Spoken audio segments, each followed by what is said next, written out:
Hello મિત્રો, સ્વાગત છે તમારું ટ્યુટોરિયલ નંબર 12 માં.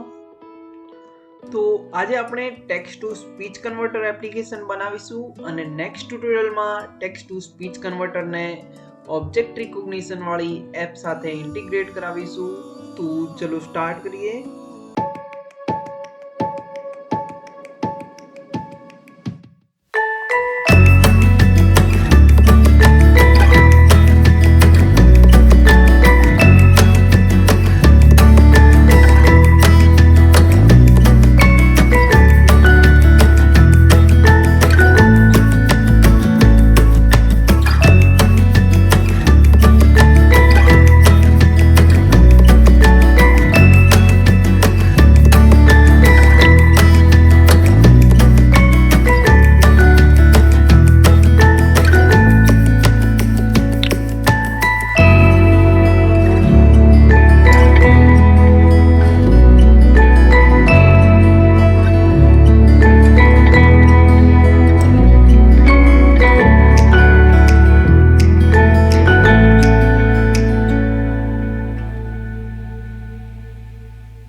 Hello, my name is Hidden.